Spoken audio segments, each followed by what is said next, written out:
Bienvenido a su programa Las Suelas Ideas, este gran evento que gracias a Grupo Salinas, Comex, Pepsi, Banamex, Café Punta del Cielo, Aeroméxico y muchos otros más patrocinadores lograron que sea una realidad. Eso fue del 8 al 10 de noviembre, pero déjenme platicarles en este Proyecto 40, les traemos lo mejor de estas conferencias. Ahorita van a tener el gusto de encontrar, entre otros, en este programa al presidente de la Universidad de Singularity, a Peter Diamandis, que también es el creador del Premio X, un premio que se le da a la inventiva. Peter Diamandis es una de las mentes más brillantes que hay en México. Singularity, de hecho, es una universidad que pueden checar en Google, que solo da cursos durante el verano y se habla del futuro y del pensamiento exponencial. A veces pensamos que el conocimiento es 2, 4, 8, 16, 32, pero realmente es exponencial. Es 2, 4, 16, 256, 400,000, etc. Tener un conocimiento exponencial y una inteligencia no exponencial nos ha metido en problemas. Por eso Peter Diamandis habla de la inventiva. Y Singularity University es socia de la Ciudad de las Ideas en este importante premio de Gifted Citizen que ustedes pueden checar en el internet www.ciudadelasideas.com. Gocen a Peter Diamandis y también vamos a gozar a Paul Sack, una persona que te habla de la oxitocina del cerebro. La oxitocina del cerebro nos permitiría entender que hay veces que los seres humanos se desenamoran después de 4 años de relación y el amor empieza a apagarse. Pero a lo mejor si te pusieras un spray de oxitocina todo cambiaría. Uno de los grandes neurocientíficos, un gran guitarrista como Otmar Liebert, un gran pensador como Kevin Slavin. Quédense aquí en Proyecto 40 y gocemos de las mejores ideas del mundo, donde se encuentren en su casa o en su estudio, donde esté. Todo gracias a Proyecto 40, la Ciudad de las Ideas.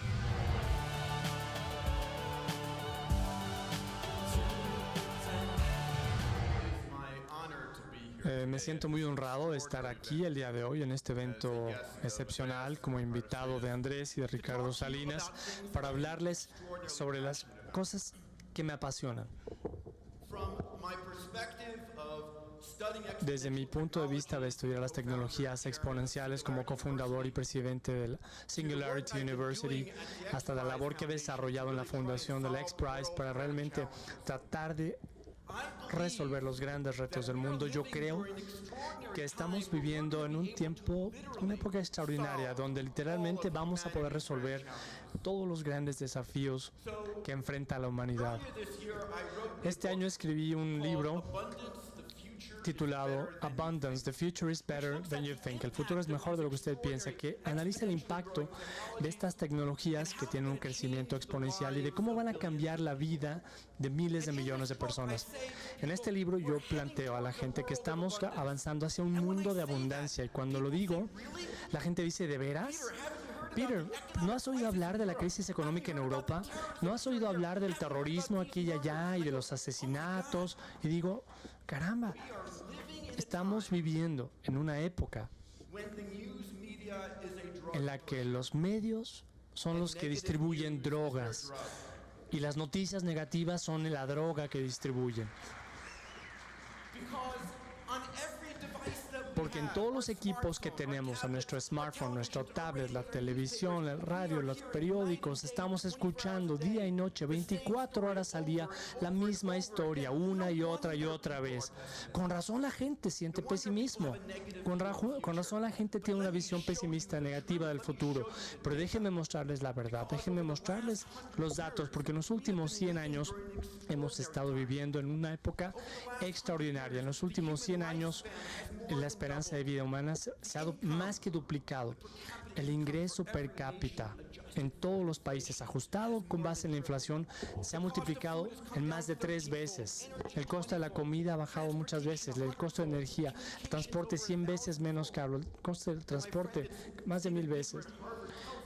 Steven Pinker de Harvard nos dice que estamos viviendo la época de mayor paz en la historia de la humanidad.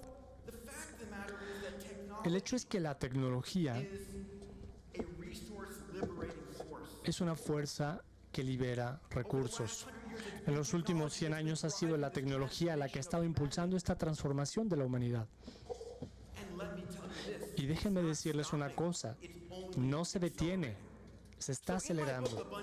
En mi libro, Abundance, abro con la historia de este hombre. Del lado izquierdo tenemos a Napoleón III. El año es 1840 y Napoleón III estaba invitando al rey de Siam a cenar. Napoleón alimentaba a todas sus tropas con cubiertos de plata.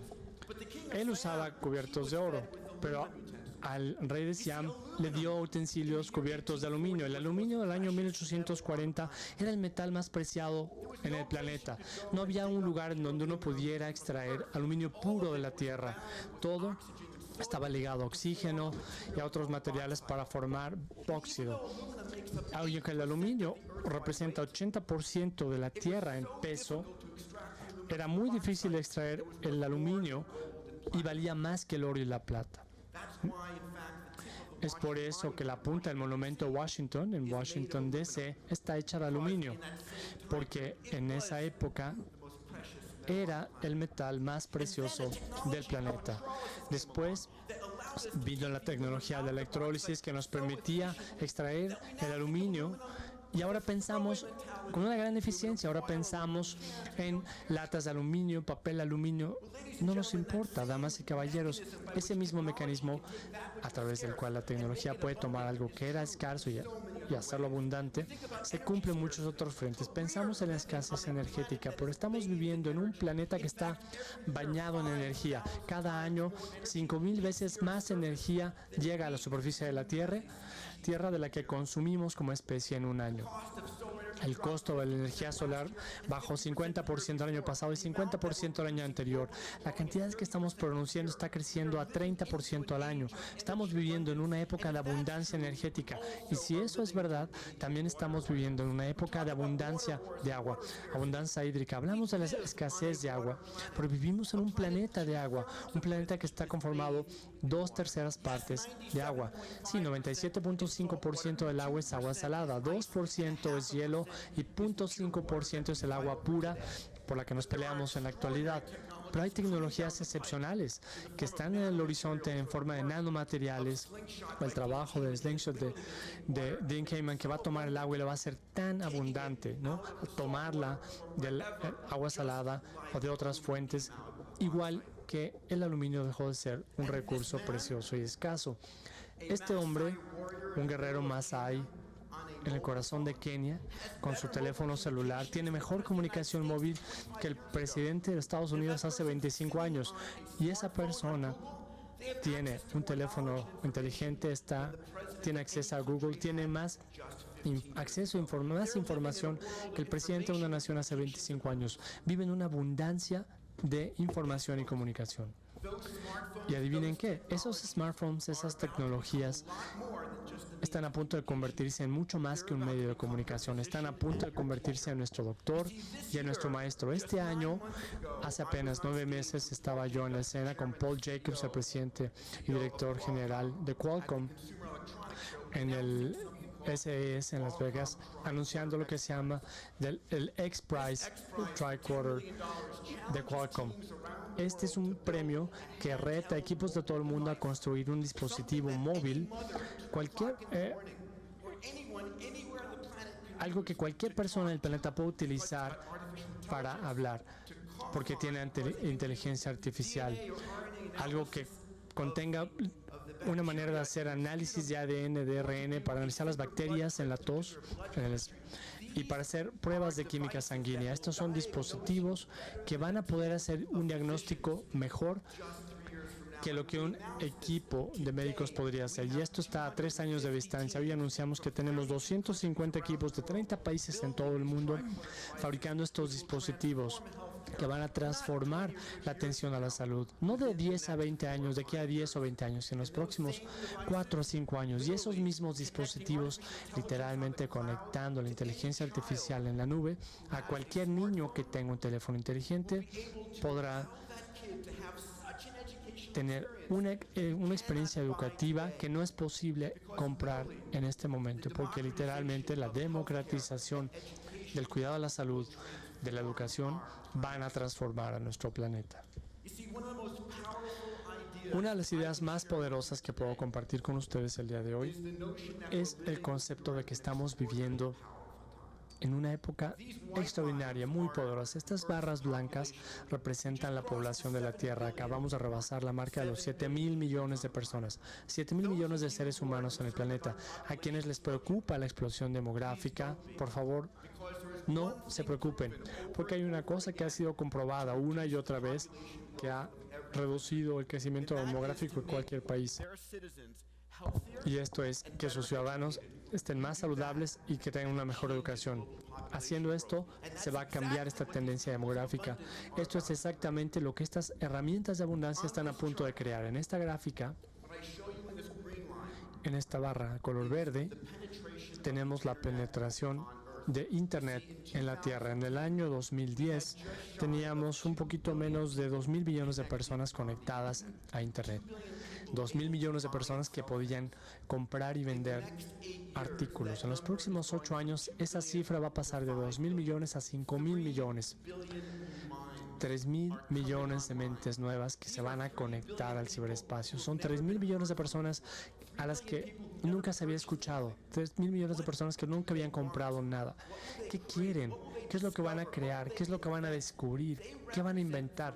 Ellos, para mí, representan la era más épica de innovación en la historia. Representa la inyección de decenas de billones de dólares a la economía mundial. Damas y caballeros, estamos viviendo en una época en la que pequeños equipos, pequeños grupos de emprendedores empoderados con tecnologías que crecen exponencialmente, el poder de cómputo, inteligencia artificial, robótica, biología sintética, medicina digital, manufactura digital, impresión tridimensional. Estas personas literalmente pueden hacer lo que únicamente gobiernos y grandes empresas podían hacer hace unos años. Son personas que, como decimos en Singularity University, van a poder tener un impacto de 10 a la 9 o más, la capacidad para afectar a 1,000 millones de personas de manera positiva. Estamos viviendo en un momento mágico de transformación, donde literalmente nuestros sueños se pueden hacer realidad. Les insto aquí el día de hoy a que cuando escuchen las noticias negativas, los medios negativos que nos están tratando momento tras momento, recuerden que hay una razón para eso. A medida que evolucionamos en las planicies de África hace centenares de miles de años, millones de años, si uno se perdía la buena noticia no pasaba nada. Si uno se perdía la mala noticia podía significar la vida. De modo que este cerebro primitivo, un elemento en el cerebro primitivo, la amígdala, una parte de nuestro cerebro, ha evolucionado literalmente para prestar 10 veces más atención a las noticias negativas que a las noticias positivas.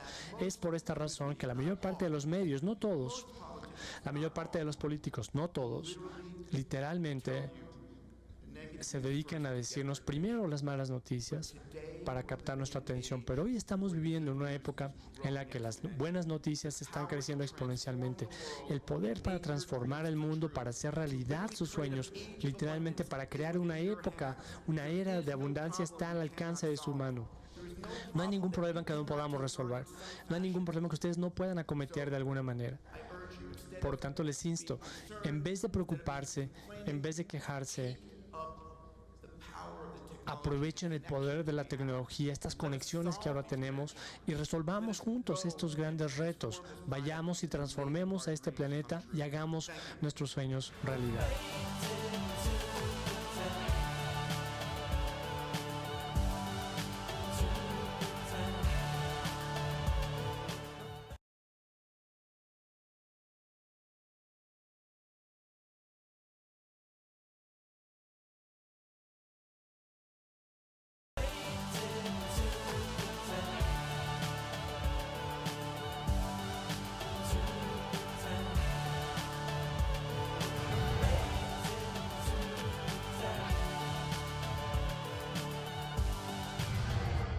Buenos días, Puebla.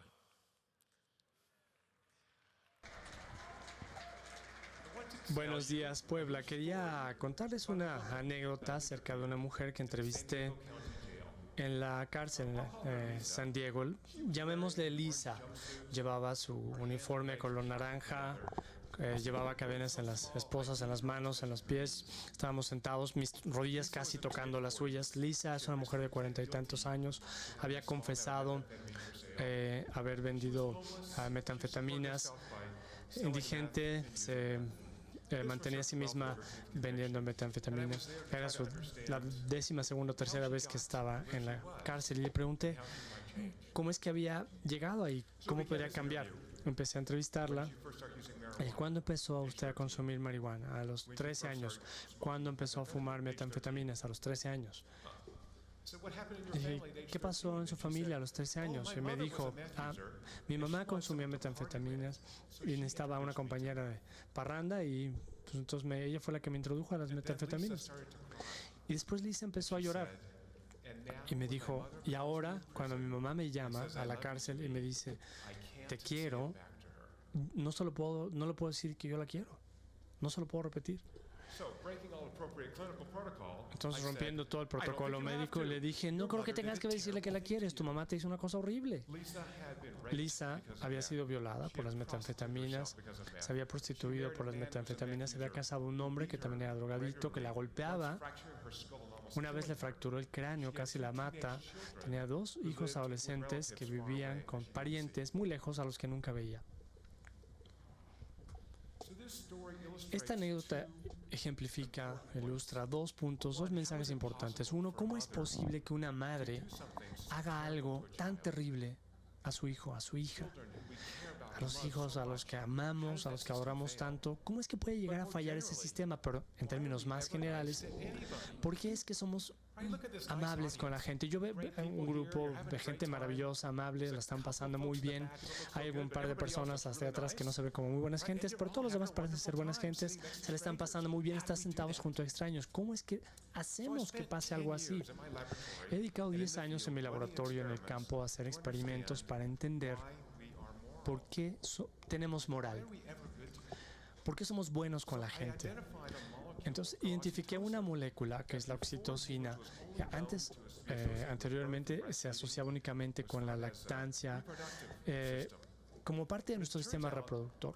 Resulta que encontramos que el cerebro libera oxitocina en el cerebro y cuando liberamos oxitocina en el cerebro, somos más dignos de confianza, más honestos, más justos, sentimos más compasión, somos más generosos, mayor sentido de caridad, manifestamos, expresamos estos comportamientos morales. Ustedes dirán, ¿pero cómo puede ser? ¿Cómo podemos tener este comportamiento moral en el laboratorio? Entonces vamos a hacer un pequeño experimento aquí mismo. Imagínense ustedes que tengo un montón de dinero que lo puedo compartir con ustedes. Vamos a dividir el teatro a la mitad. Ustedes en la derecha. Les he dado 100 pesos y su experimento es el siguiente. No deje que el otro lado escuche, ¿ok? Lo que tienen que hacer es decidir cuánto ofrecer de sus 100 pesos a otra persona al otro lado del teatro. Lo pueden hacer. Lo tienen que hacer por sí solos. No pueden verlos, no pueden hablar con ellos. Pero si les gusta su oferta, yo les voy a pagar a los dos, ¿ok? Si no les gusta su oferta, todo el dinero desaparece, ¿ok? Esa es la condición. Piensen en eso en un momento. ¿Cuánto dinero compartirían ustedes con un extraño? ¿Cuántos de esos 100 pesos estarían dispuestos a compartir con un extraño? ¿Qué harían? A ver quién me dice. 50%. Es la oferta más común, 50%. Resulta que en casi todos los países siempre se aceptan las ofertas de 50%. 100%, tenemos una persona súper generosa. Eso fue lo que hicimos a continuación. Preguntamos, ¿bajo qué circunstancias daría usted más de lo mínimo necesario para que se aceptara su oferta? Resulta que después de tomar oxitocina en la nariz, nos llega al cerebro, las ofertas son como 20% más generosas. Entonces uno está dispuesto a ceder 20 pesos más a un extraño con el que estamos interactuando por computadora si aumento tu nivel de oxitocina. ¿Y sabes qué? Además va a estar más contento. Te vamos a torturar, tomamos mucha sangre en estos experimentos, hacemos de todo, obviamente se les paga a las personas. Sin embargo, si yo aumento tus niveles de oxitocina vas a ser mucho más generoso. Y de hecho no tiene que ser con oxitocina sintética. Si te pongo a ver una película triste que haga que tu cerebro libere oxitocina, va a ser lo mismo, va a ser mucho más generoso. Lo mismo pasa con la compasión, con la confianza, con la caridad. Hemos hecho estos experimentos una y otra vez. Ok, entonces tenemos una biología subyacente de la moral. Pero ¿cuándo falla este sistema? Aquí es en donde es la parte interesante. ¿Saben cuándo falla el sistema? Cuando hay problemas genéticos. La persona que se diagnostica como psicópatas no tienen esta respuesta a la oxitocina. Están en modo de supervivencia, no se conectan emocionalmente con otras personas. Casos de abuso sexual, largo plazo, abandono, descuido. Este sistema del cerebro que nos conecta con otras personas, el que procesa la oxitocina, es lo que hace la oxitocina, nos conecta con los demás. Este sistema se apaga, se desactiva. Y igual que con el uso excesivo de drogas como cocaína, metanfetaminas.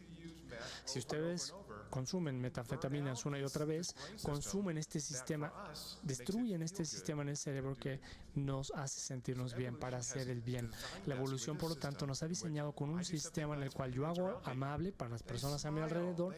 Las personas sonríen, se ríen y dicen, ¡ay, qué buena gente, quiero estar con él! ¿Okay? ¿No les parece sorprendente? Entonces, si este sistema funciona, necesitamos fomentarlo, ejercitar este sistema. Tenemos que conectarnos mejor con las personas. Cuando lo hacemos, reducimos nuestro propio estrés cardiovascular, mejoramos nuestro sistema inmunológico, nos conectamos, nos relacionamos mejor con la gente a nuestro alrededor. Cuando en los experimentos preguntamos cuál es el sentimiento subjetivo cuando tu cerebro libera oxitocina, y es un sentimiento de empatía. Este pequeñito se llama Ben, estaba muriendo de cáncer en el cerebro, le tomamos un video y la persona tiene una reacción muy poderosa, se conecta con Ben, con su familia. Es una tragedia pensar que muera un niño, y este sentido de empatía es lo que nos hace más morales y es lo que nos mantiene unidos como grupos sociales. Cuando yo comparto tus emociones, también quiero hacer que tú te sientas mejor. Estos comportamientos morales son los que nos sostienen como criaturas sociales, y esto es algo muy importante. Ustedes pensarán, ok, bueno, esta es una teoría.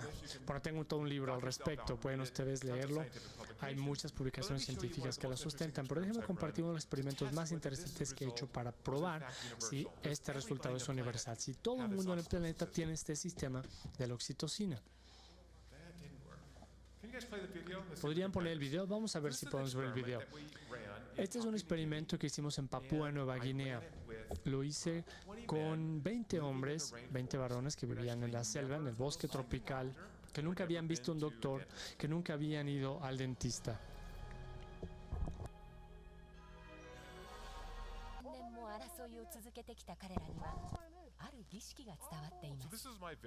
Este es un aldeano en Papúa Nueva Guinea.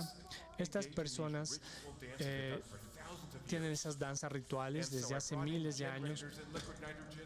Traje generadores, nitrógeno líquido, centrífugas, toda una cantidad de equipo, y tomé sangre antes y después del ritual para preguntar si este ritual inducía la liberación de oxitocina, y en caso afirmativo, cuál era el resultado en términos del comportamiento. Este es un experimento, hay un trabajo técnico, se llama FUBAR. Si saben qué significa FUBAR, ya se imaginarán lo mal que salió con este experimento. Todo lo que podía salir mal salió mal. Estuve en esta aldea como una semana sin electricidad, sin agua potable, sin drenaje.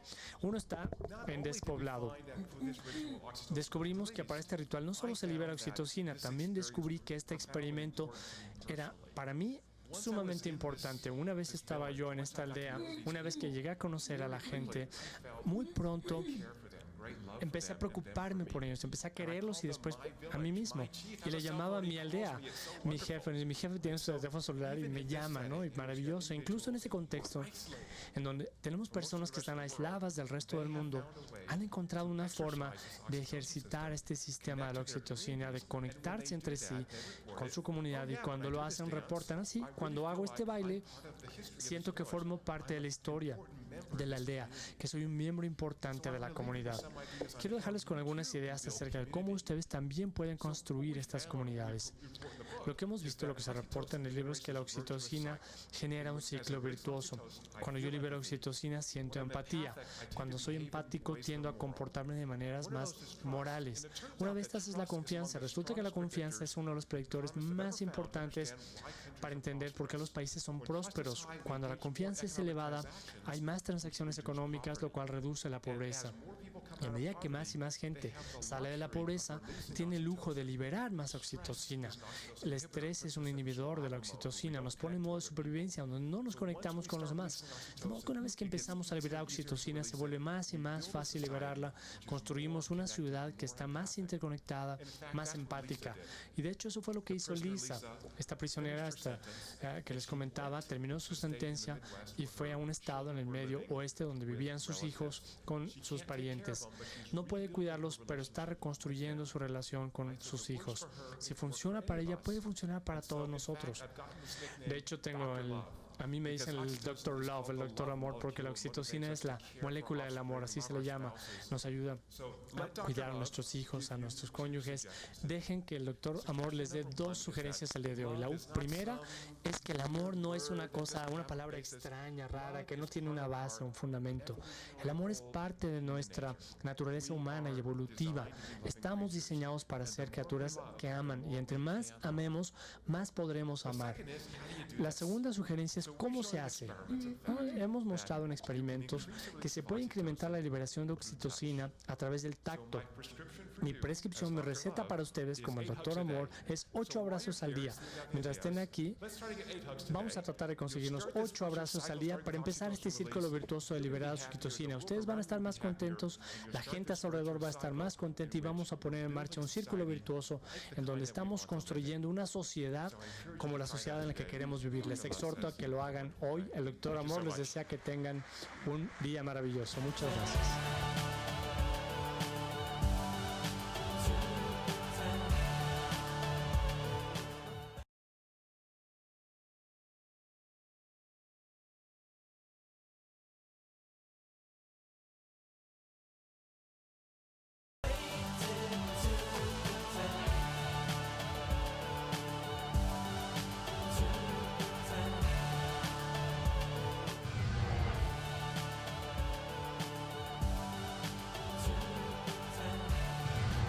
Por favor, bien. Esta es una fotografía que tomó Michael DeGeorge, un artista de Nueva York, que es la Patagonia, y es una fotografía reciente, vívida, estuvo ahí y realizó un esfuerzo enorme, pero también se ha modificado mucho digitalmente y se ha hecho un nuevo trabajo. Por lo tanto, los contornos están dados de acuerdo con las vicisitudes que ha sufrido el índice Dow Jones. Por ejemplo, este precipicio tan pronunciado que tenemos ahí está exactamente tomado antes de la Gran Depresión y más o menos nosotros estamos en esta parte. No estoy tan seguro de que tan escarpado sea todo esto. Bien, aquí tenemos el mismo índice en Hong Kong, que es sumamente similar en cuanto a la topografía se refiere. Y aquí quiero decirles que esto es arte, es una metáfora. Pero quiero proponerles a ustedes que básicamente el día de hoy es una metáfora que nosotros vamos a ver el día de hoy. Es decir, tenemos que reflexionar, reevaluar cuál es el papel que tienen las matemáticas en nuestra vida. Por ejemplo, los algoritmos, las matemáticas contemporáneas. Es decir, es el tipo de matemáticas que utilizan las computadoras para tomar decisiones. Y las matemáticas eran algo que nosotros extraíamos del mundo, que las derivábamos de ahí y empezamos a utilizarlas para modificar el mundo que nos rodea, el mundo interior que todos llevamos dentro. Este tipo de algoritmos, cuando se repiten sucesivamente, se calcifican, se anquilosan y definitivamente se vuelven así de reales. Y yo empecé a pensar en esto una vez que iba a bordo de un avión hace un par de años y estaba sentado junto a un físico húngaro que me platicó una historia verdaderamente sobresaliente y le dije, bueno, ¿qué hizo usted durante la Guerra Fría? Y me dijo, bueno, estaba trabajando en la tecnología de aviación porque de esa manera, bueno, en ese momento ejemplo, en la Unión Soviética estaban verdaderamente sedientos de tener una tecnología similar y por lo tanto la estábamos analizando. Y yo le pregunté, bueno, eso se suponía que no iba a pasar y nosotros vimos cómo tenía que ocurrir esto. De esa manera, nosotros empezamos a ver cómo funcionaban estas tecnologías cuando nosotros nos encontrábamos a bordo de un avión. Por ejemplo, era la tecnología acerera. Aquí nosotros teníamos que ver cuál era la invisibilidad al radar. Si nosotros tomábamos ese avión y lo podíamos desglosar desde el punto de vista del radar, podíamos ver cosas tan insignificantes como una parvada de aves. Aquí teníamos un radar y podíamos detectar a cada una de las pequeñas avecillas que estaban volando. De lo contrario, habríamos hecho un mal trabajo. Ahora, me dijo, no utilizamos un radar, sino que estábamos utilizando señales eléctricas para ver qué era lo que estaba ocurriendo, y esto no tenía la firma del radar. Aquí esto se relacionaba con las Américas y yo le dije, bueno, pues usted eliminó realmente lo que era la investigación aeronáutica durante los últimos 60 años, pero ¿qué hizo después de eso al haber crecido? Y me contestó, pues yo estuve en la industria de servicios financieros. ¿Por qué? Porque han estado recientemente muy difundidos. Y yo le pregunté, bueno, ¿qué hace un físico con Wall Street? ¿Cuál es la caja negra que nosotros tenemos en Wall Street?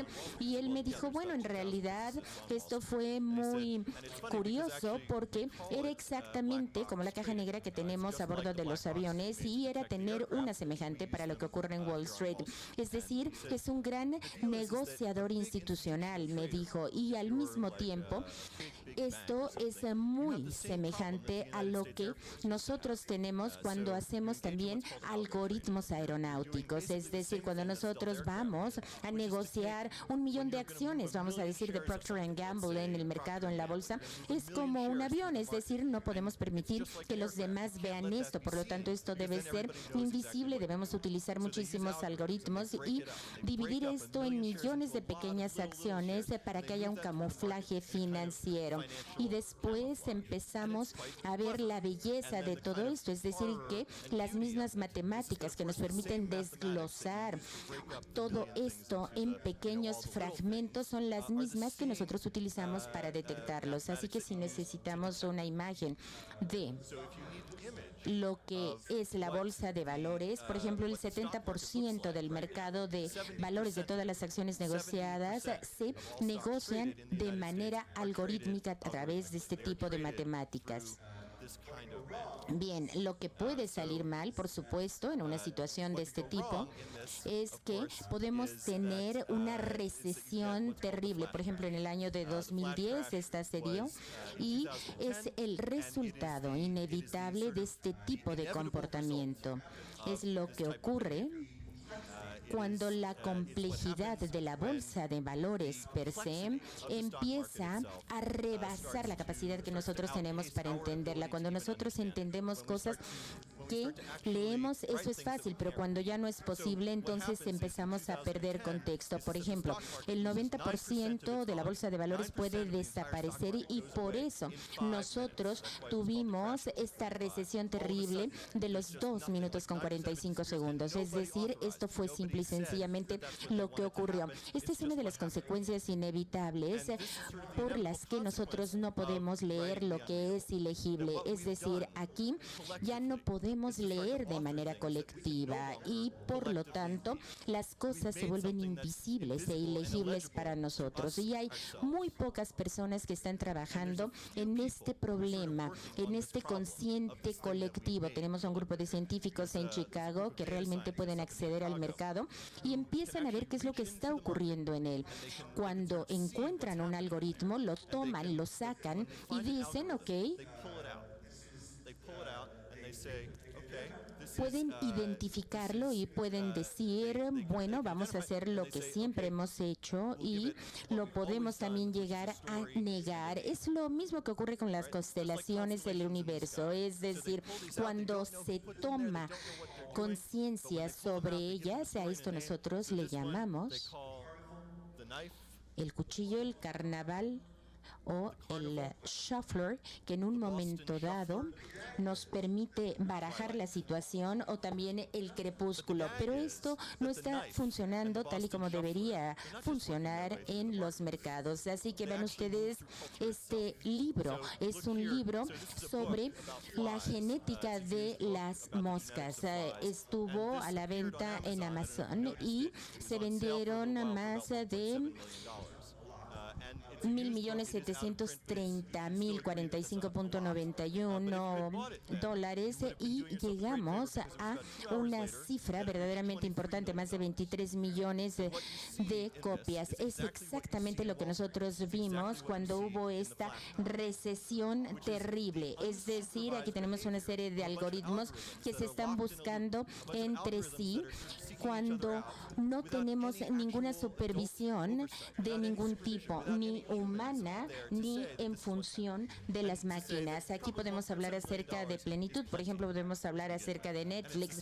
Netflix se utiliza para detectar qué película es la que nosotros queremos ver. Esto es lo que se conoce con el nombre de algoritmo pragmático. Y aquí esto parece ser muy suave, pero podemos ver que a Netflix lo emplea el 60% de usuarios que verdaderamente están en un caos pragmático, y probablemente esto sea ya un mundo completamente diferente. Ahora, si nosotros nos vamos un poquito más allá, ¿qué podemos decir? Bueno, esto no tiene que ver tanto con la película que queríamos ver, sino realmente con la película que queremos hacer. Aquí podemos hablar acerca de lo que ha ocurrido en la industria de Hollywood, porque de esa manera nosotros podemos utilizar gadgets que nos permite emplear los algoritmos para saber si esta película va a ser una película de 20, 30 o 5 millones de dólares. Y el punto aquí es que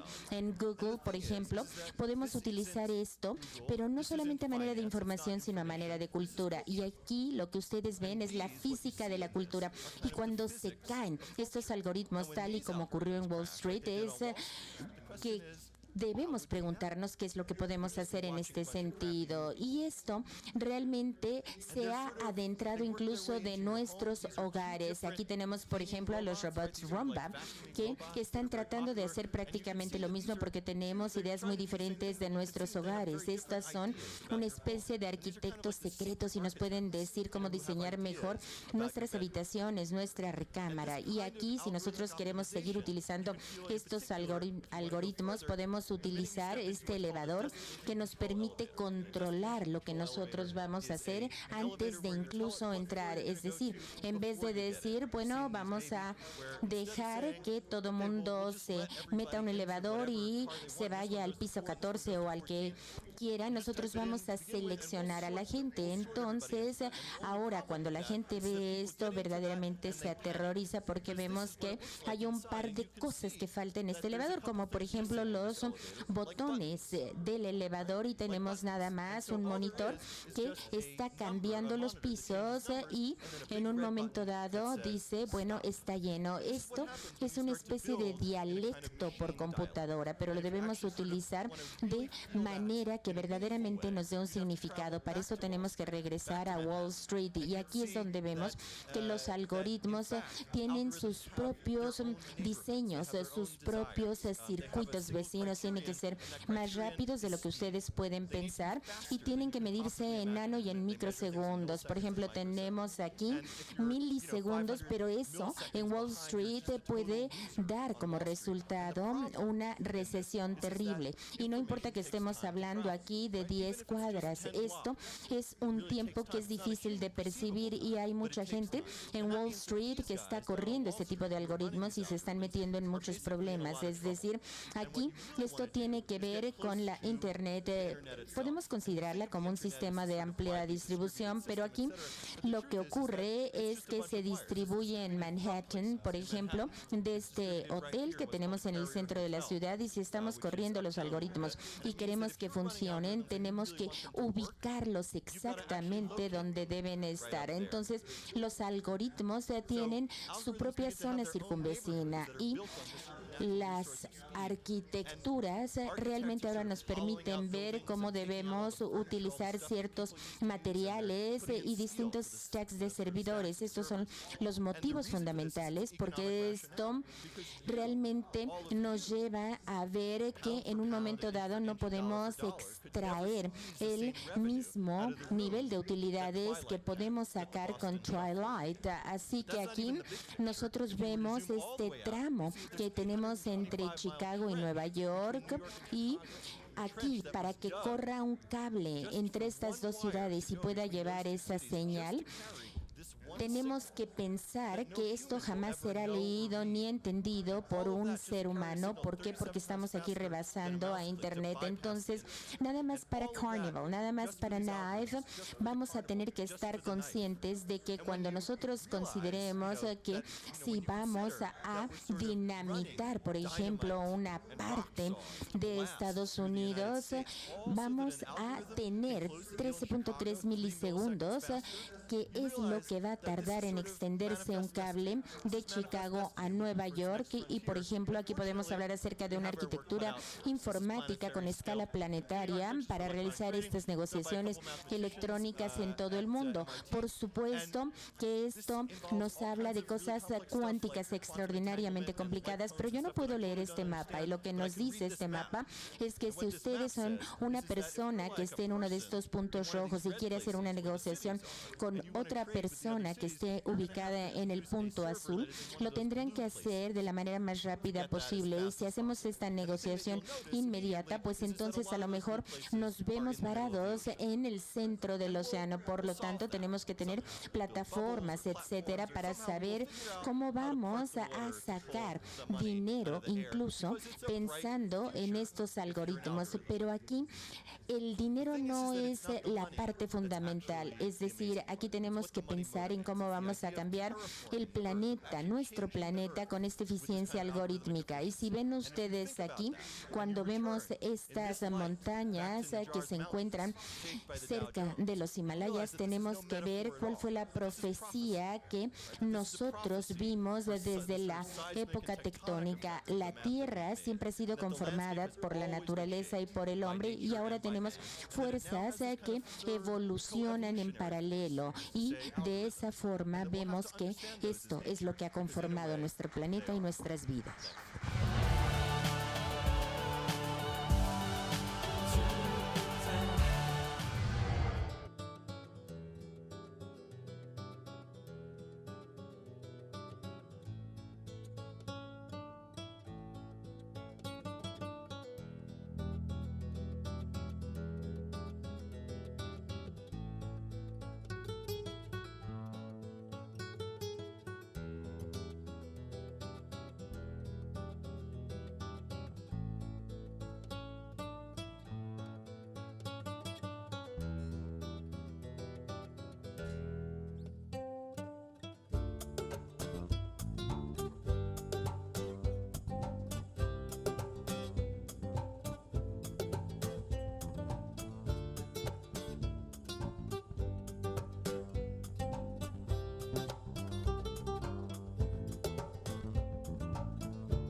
Espero que les haya gustado. ¿Qué les parece Peter Diamandis? Sobre todo, chequen lo de Singularity.